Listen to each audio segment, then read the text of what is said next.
I'm grateful for this hearing. Zimbabwe, again, as I said, has been a part of the senator's life for 35 years, and he has been a tremendous leader and humanitarian in his support. When we visited last April, I was struck by the optimism and hope expressed by so many there about the country's future. President Mugabe, we know, had recently stepped down from power. President Mnangagwa was saying the right things about the need for reforms. International observers were invited to observe the elections and to make sure that the Zimbabwe people had a true democracy.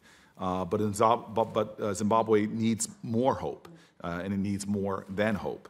It needs real reforms. And unfortunately, the election has not been a turning point that I think the people of Zimbabwe deserved and desired.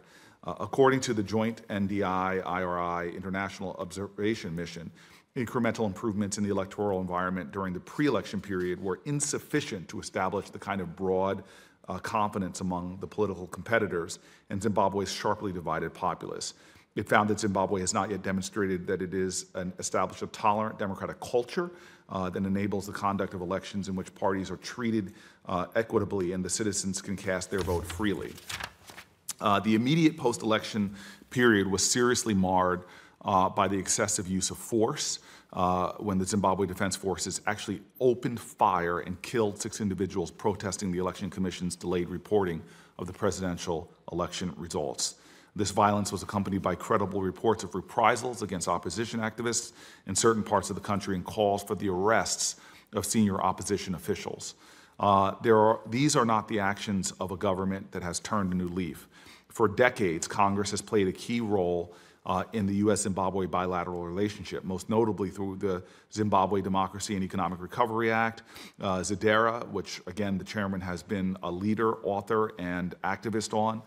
It passed in 2001 and amended earlier this year, thanks to, again, the chairman's efforts. ZEDERA aims to address persistent human rights violations and governance challenges by prohibiting U.S. support for multilateral and bilateral debt relief and credit for Zimbabwe's government. A key condition for lifting these prohibitions under ZEDERA is a free, fair, and credible elections. It's hard for me to see how these recent elections met that condition. U.S. policy towards Zimbabwe must continue to be centered on human rights accountability, democratic values, and economic growth that benefits us all. I look forward to hearing the thoughts and having the thoughts expressed for the record on how Zimbabwe can indeed continue down that path. And I say this, though Senator Flake may be retiring from the Senate, I know he will never, ever, ever retire from his efforts on making Zimbabwe free, more robust democracy, and I will continue to partner with him to this end for years to come.